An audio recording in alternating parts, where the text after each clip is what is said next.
बोलो श्री कृष्ण भगवान की जय हो। श्रीमद् भागवत महापुराण की जय। श्रीमद् भागवत महापुराण में 12वां अध्याय आघासुर का उद्धार। श्री सुखदेव जी ने कहा, परीक्षित, एक दिन भगवान श्री कृष्ण अपने मित्र मंडली के साथ बछड़ों को चराने जब वन में गए और वहां जाकर तरह तरह के खेलों में मगन हो गए तो वन में आनंद छा गया। अनेक वर्षों की तो बात बात की क्या, बहुत से जन्मों तक श्रम संध्या कष्ट उठाकर भी जो योगी और सन्यासी भगवान श्री कृष्ण के चरण कमलों की रज प्राप्त नहीं कर पाते, उन्हीं भगवान श्री कृष्ण की चरण कमलों की रज ब्रज के ग्वाल वालों को सहज ही प्राप्त हो रही थी। निश्चित ही उन्होंने कोई ऐसा पुण्य पूर्व जन्म में किए होंगे जिनकी वजह से उन्हें श्री कृष्ण का संध्याय प्राप्त हो रहा था। परीक्षित, जिस समय वह सभी ग्वाल बाल बलराम और श्री कृष्ण के साथ वन में खेल रहे थे, उसी समय कंस का भेजा हुआ आघासुर नाम का एक विकराल दैत्य वहां आया। उसने आते ही उनके खेल में विघ्न डाल दिया। वह इतना बली था कि अमृत पान किए देवता भी उसकी मृत्यु की कामना किया करते थे। आघासुर पूतना और वाकासुर का छोटा भाई था। वह श्री कृष्ण, बलराम और श्री दामा तथा ग्वालों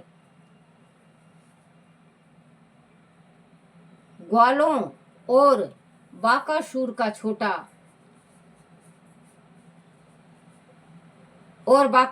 छोटा भाई था। वह श्री कृष्ण, बलराम और श्री दामा तथा ग्वालों को देखकर सोचने लगा कि उनके भाई और बहन को इन्होंने ही मारा है, इसीलिए आज मैं इन सभी को मार डालूंगा। यह सभी मर कर मेरे जैसे हो जाएंगे, फिर इन्हें मरा देख कर बाकी बचे ब्रजवासी भी अपने आप मर जाएंगे।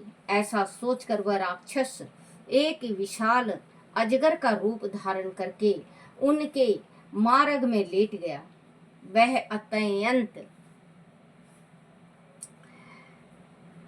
अत्यंत विशाल और पर्वत के समान मोटा था। उनकी नीयत सबको निगल जाने की थी, इसीलिए उसने एक बड़ी गुफा के समान अपना मुंह फाड़ रखा था और निश्चल पड़ा था। उसके जबड़े कंदारों के समान थे और दाढ़े पर्वत शिखरों जैसे लग रही थी।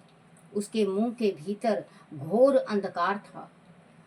उसकी जिह्वा बाहर की ओर निकली हुई एक चौड़ी सड़क सी दिखाई पड़ रही थी।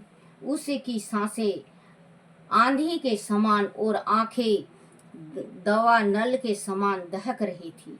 आघासुर का ऐसा रूप देखकर सभी ग्वाल वालों ने उसे वन की ही शोभा समझा। कोई उसे अजगर का खुला मुंह बताता तो कोई उसे पहाड़ की सुंदर गुफा,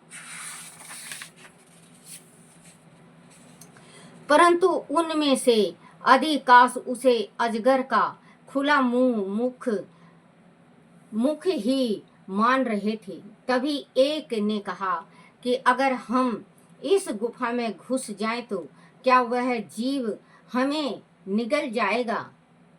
तभी दूसरा बोला, यह हमें क्या निगलेगा? अगर इस ने ऐसा ढिठाई की तो यह भी बाकासुर की भांति मारा जाएगा। हमारा हमारा कन्हैया इस को छोड़ेगा नहीं, ऐसा कहते हुए सभी ग्वाल बाल कृष्ण और बलराम के साथ आगासुर के मुंह में घुस गए। श्री कृष्ण उस समय भी आगासुर की दूर दत्तक दूर दत्तता को समझ रहे थे। वह जान गए थे कि यह कोई राक्षस है। उन्होंने ग्वाल वालों को उसके मुख में जाने से रोकना आरंभ किया, परंतु वह नहीं माने और अपने बछड़ों के साथ अजगर के मुख में प्रवेश कर गए। परंतु वह उन्हें तब तक निगलना नहीं चाहता था जब तक श्री कृष्ण उसके मुख में नहीं चले आते। परंतु भगवान तो सभी को अभय देने वाले हैं और सभी जीव के रक्षक हैं। वह सोचने लगे कि उन्हें कुछ ऐसा करना चाहिए कि वह दुष्ट राक्षस मर भी जाए और संत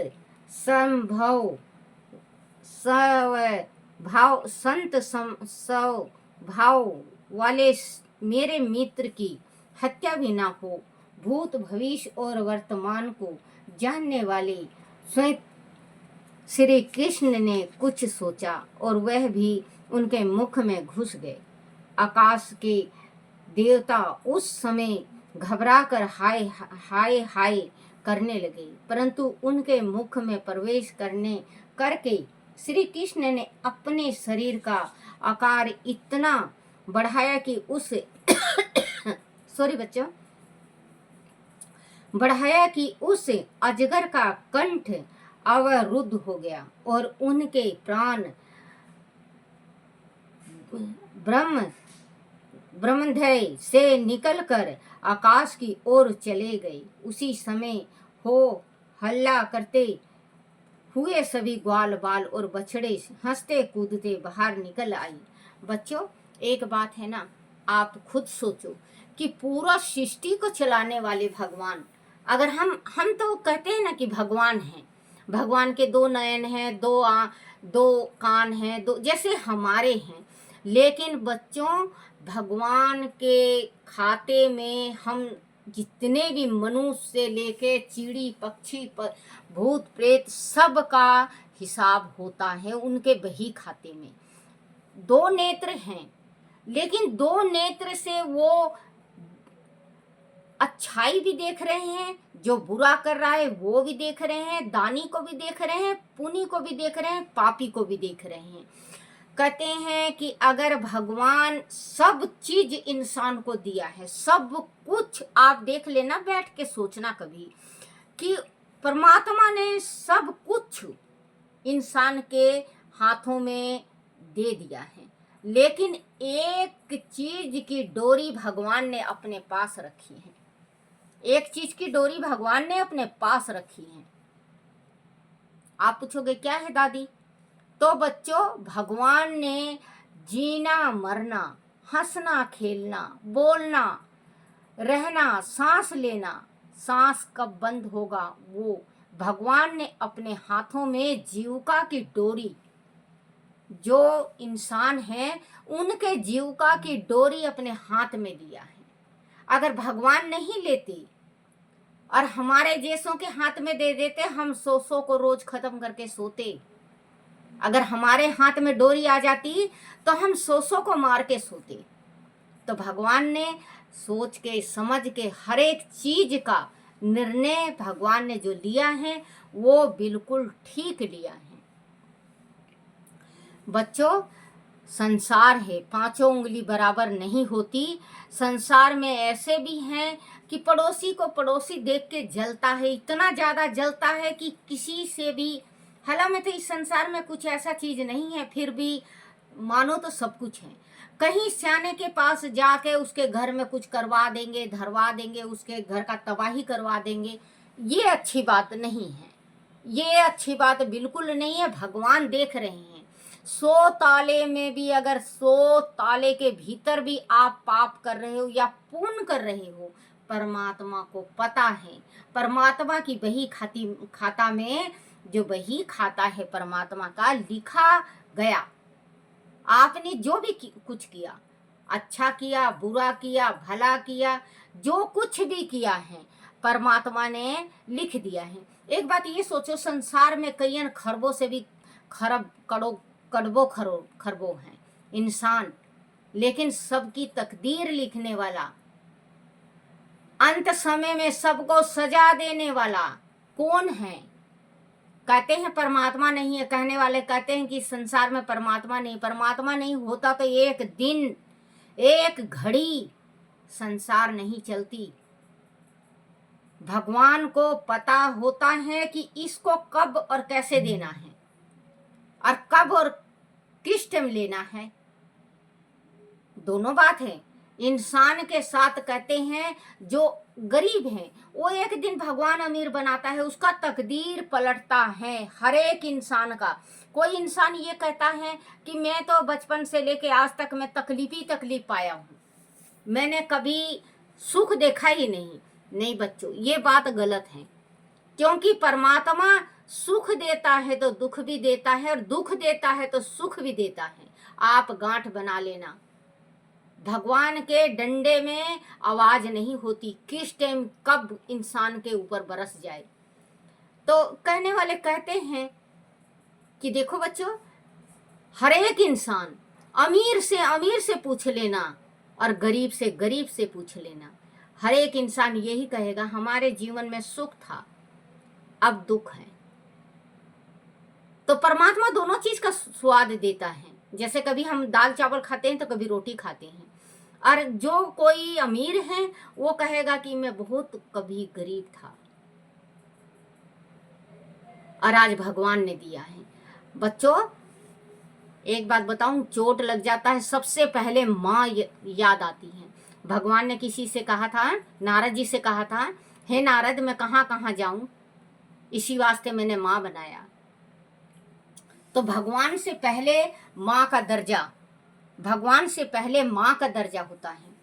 और बच्चों एक बात और बताऊं कि जो स्त्रीलिंग आ जाए, जैसे सीताराम, राधे कृष्ण, लक्ष्मी नारायण,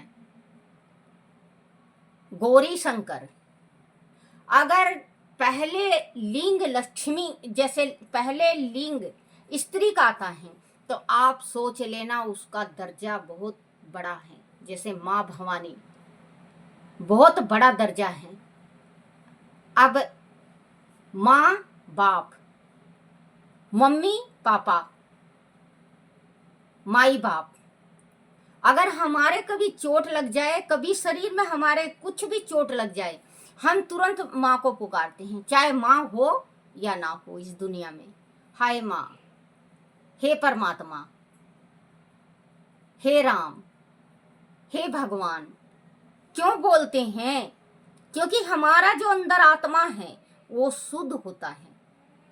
हमारा मन वैसा ही है ना बच्चों, जो दिमाग से काम नहीं लेते, हम मन से काम ले लेते हैं। जो माँ बाप को हम अनाथ आश्रम में, वृद्धाश्रम में डाल देते हैं, ये मन का वो है। हम दिमाग से अगर काम लें तो किसी के माँ बाप वृद्धाश्रम में ना जाएं।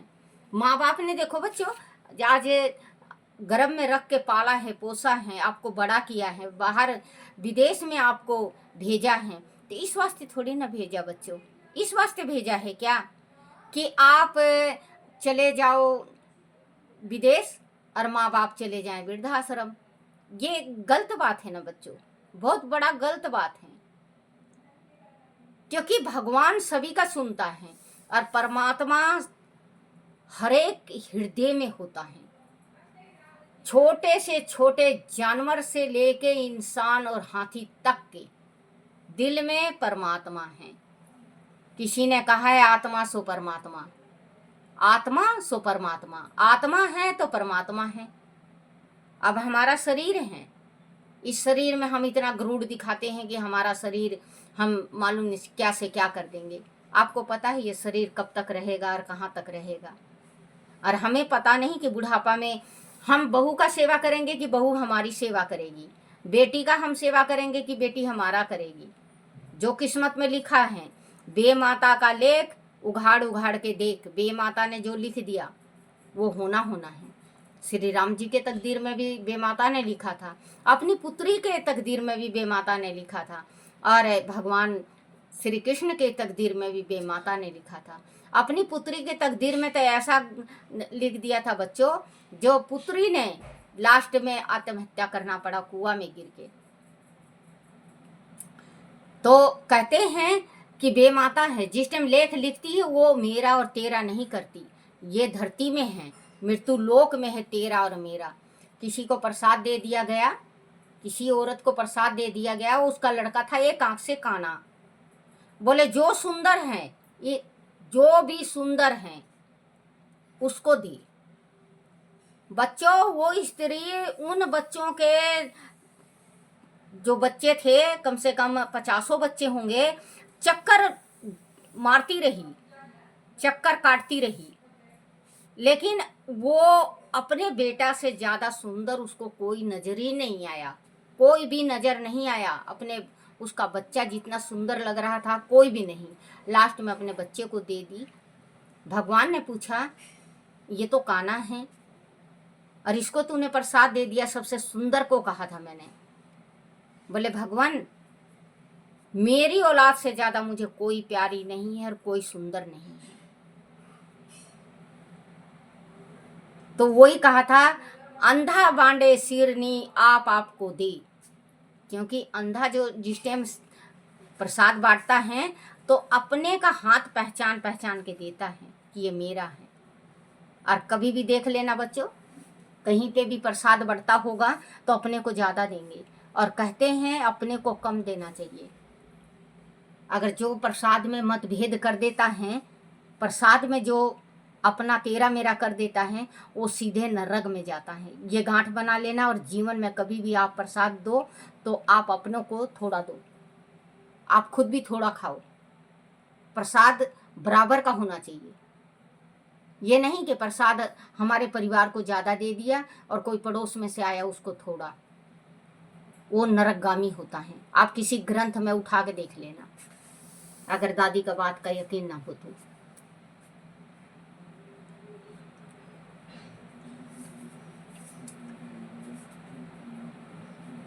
स्थूल शरीर से एक अद्भुत दीप आकाश की ओर चले गए। उसी समय घबरा कर हाय हाय करने लगे, परंतु उनके मुख में प्रवेश करके श्री कृष्ण ने अपने शरीर का आकार इतना बढ़ाया कि उस अजगर का कंठ अवरुद्ध हो गया और उसके प्राण ब्रह्म रंध से निकलकर आकाश की ओर चले गए। उसी समय हो हल्ला करते हुए सभी ग्वाल बाल और बछड़े हंसते कूदते बाहर निकल आए। परीक्षित, उस मृत्यु का अजगर के स्थूल शरीर से एक अद्भुत दीप ज्योति निकली थी। उस ज्योति से 10 दिशाएं प्रकाश से भर गई थी। वह ज्योति तब तक आकाश में शीतल रही जब तक भगवान श्री कृष्ण बाहर नहीं आ गए। तब तक वह ज्योति भगवान श्री कृष्ण के शरीर में ही समा गई, में शीतल रही जब तक भगवान श्री कृष्ण बाहर नहीं आ गए। तब वह ज्योति भगवान श्री कृष्ण के शरीर में ही समा गई। उस समय सभी देवताओं और गंधर्वों ने पुष्प वर्षा करके भगवान का अभिनंदन किया और उनकी स्तुति में गीत गाए। स्वयं ब्रह्मा जी ने आकर उस अद्भुत दृश्य को देखा। राजन, अब सभी ग्वाल बाल नित्य उस अजगर के सूखे चाम में प्रवेश करके खेलने लगे। आघासुर एक प्रकार से मूर्तिमान पाप ही था, जिसे भगवान ने नष्ट कर दिया था। भगवान के स्पर्श मात्र से ही उसे मुक्ति मिल गई थी। भगवान श्री कृष्ण तो आत्मानंद के साक्षात स्वरूप हैं। माया को वह अपनी इच्छा से इधर उधर नचाते रहते हैं, वहां उनके निकट कभी नहीं आती। भगवान ने वह लीला 5वें बरस में की थी। ग्वाल बालों ने उसी समय उसे देखा भी था, परंतु इसका वर्णन उन्होंने 1 बरस बाद छठे बरस में किया था। राजा परीक्षित ने पूछा, मुनिवर ऐसा उन्होंने किस वजह से किया? उसी समय जाकर उन्होंने ब्रज में क्यों नहीं कह दिया? 5वें बरस की लीला को छठे बरस में जाकर कैसे कहा? वह बात कुछ समझ में नहीं आ रही है, कृपया इसे स्पष्ट करें। बच्चों, उस टाइम उन्होंने इस वजह से नहीं किया कि ब्रह्मा जी आके इनके बछड़ों को और ग्वाल बालों को सब हरण करके ले गए थे और 1 साल तक वो अपने धाम में रखे ब्रह्मा जी। और इधर तो श्री कृष्ण लीलामयी थे ही भगवान, इन्होंने वैसे ही बछड़े और वैसे ही ग्वाल बाल बना दिए। रोज वो चराने आते, रोज अपने घर जाते, जैसे नित्य क्रिया होती रोज करते वो। तो ब्रह्मा जी ने एक दिन देखा कि देखूं तो जो मतलब ग्वाल बाल लेकर आया हूँ, भगवान क्या कर रहे हैं। तो देखे नीचे तो ग्वाल बाल ऊपर भी और नीचे भी। आके फिर क्षमा मांगते हैं भगवान से और ग्वाल बाल असली वाले देते हैं। फिर असली वाले अपने घर जाते हैं, फिर बताते हैं 1 साल बाद। बोलो श्री कृष्ण भगवान की जय हो। श्री कृष्ण गोविंद हरे मुरारी, हे नाथ नारायण वासुदेवाय, हे नाथ नारायण वासुदेवाय, हे नाथ नारायण वासुदेवाय। बोलो श्री कृष्ण भगवान की जय हो। आरती श्री भागवत भगवान की है आरती, पापियों के पाप को है तारती। आरती श्री भागवत भगवान की है आरती, पापियों के पाप को है तारती। बोलो श्री कृष्ण भगवान की जय हो। अपने अपने माता पिता की जय, अपने अपने गुरुदेव महाराज की जय, श्रीमद् भागवत महापुराण की जय। हे मेरे कन्हैया, हे मेरे बंसी वाले, हे मेरे गिरधर, मेरे से कोई भूल हो, गलती हो, टूटी हो, मुझे क्षमा करना, क्षमा करना, क्षमा करना। मतलब छोटे से लड्डू गोपाल की जय हो।